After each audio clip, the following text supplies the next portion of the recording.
All my seeds have finally come in, and my starts are beginning to set true leaves. So now I need to finish the final details of setting up my heat-tolerant garden. Before doing anything, it made sense to get the last seeds in the ground. I cleared a section for the Roselle while waiting for the seeds to arrive and added a little topsoil because Roselle does not require rich soil.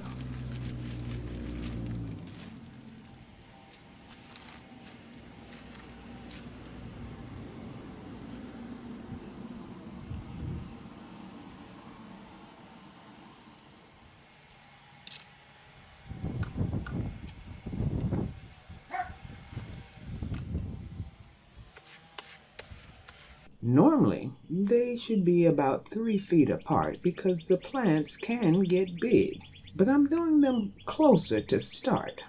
My Australian umbrella plant was killed by the hard winter freeze, so growing extra Roselle gives me time to see if it's coming back or if I need to replace it with Roselle. I figure the bushy Roselle will provide nice shade cover across the back patio where the umbrella plant used to be, as well as along the side. So I get a hedge and plenty of Roselle calyxes for teas and jam. With that done, it was on to putting out the second set of sweet potato slips. These slips are the 3rd year of growing sweet potatoes I got from the grocery store. Every year I cut off a few stems before harvesting and root them over the winter to plant the next year. Once planted, I came back and put in some bone meal to help with root formation, and the second bed was done.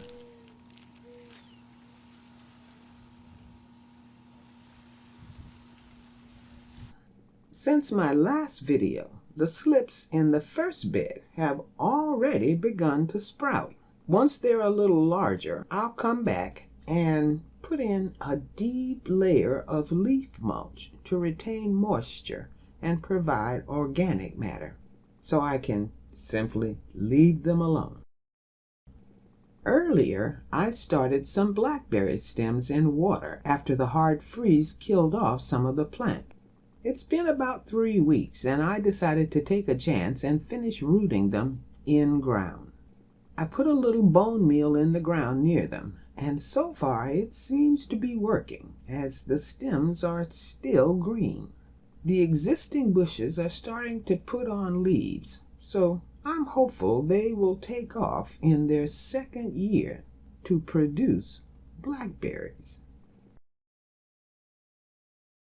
I overwintered this bell pepper plant and have been hardening it off to the point that it can now sit outside full time. The overwintering seems to have worked, and it is already putting out flowers to grow bell peppers. Pretty happy about that. Speaking of flowers, the plan this year is to grow flowers like these sunflowers and zinnias in pots, so they can be moved around the garden. I'll also use these planters along with the existing hanging planters. There should be lots of pollinators attracted to the flowers, as some of the veggies will also produce flowers. Most of my starts have developed true leaves, and I've already begun up-potting tomato plants with 2 to a cup before adding nutrients, and then finally moving them to the beds. I'll give the okra and cabbage another week, and then we'll move them directly into the long beds also. The yard-long beans are growing quickly, so I wanted to add more string to their trellis so they can begin to climb.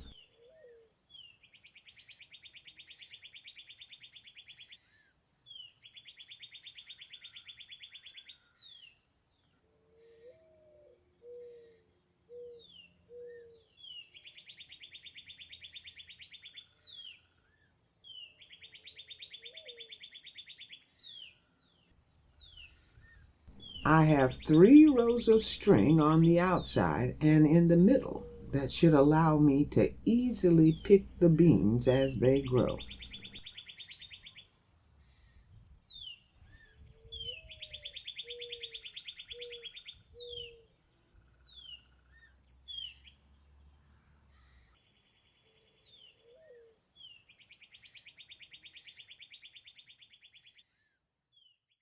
I'm also doing loofah and another round of yard-long beans in the upright trellises. So for now, there's not much to do there. However, the pot in the middle is a combination of chili peppers and pole beans. So I've added a trellis and will move the chili peppers to the outside of the pot once they have some size. A heat-tolerant plant I forgot to mention in the last video is Fort Hood Swiss chard. It can tolerate higher temperatures and can be used as a celery substitute.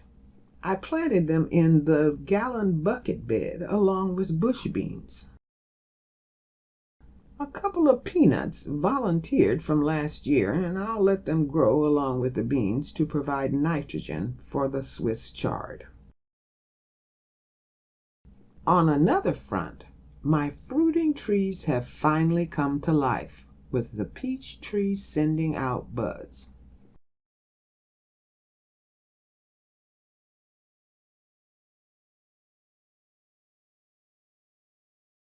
I planted this loquat tree last fall and it made it through the freeze.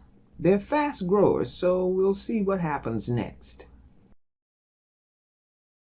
Speaking of fruit trees, I have never had good luck rooting mulberries, mostly because I became impatient with the rooting process.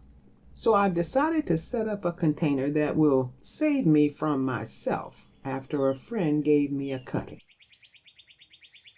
I'm cutting the mulberry branch into sections.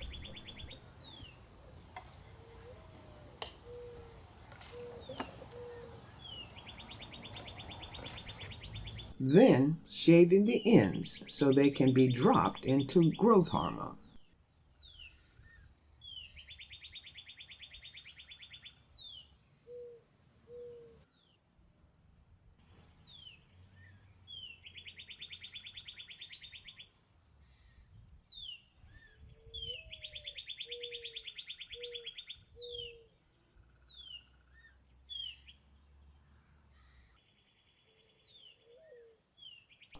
I put another container on top and taped it closed.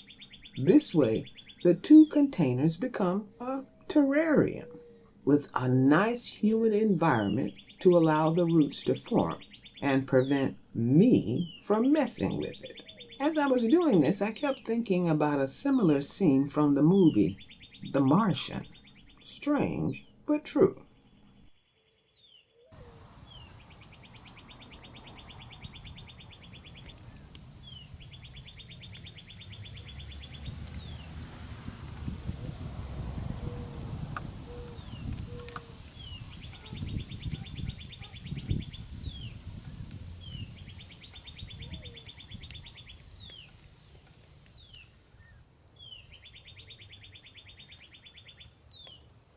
Once all 3 were done, I came back and punched small holes to allow a tiny bit of air to escape.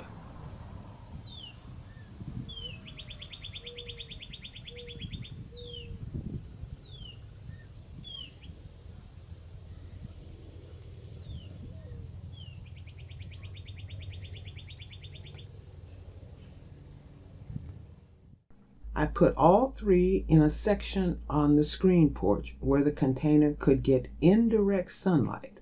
I won't need to fiddle with them and can see if roots have formed through the clear plastic. So there you have it, gang.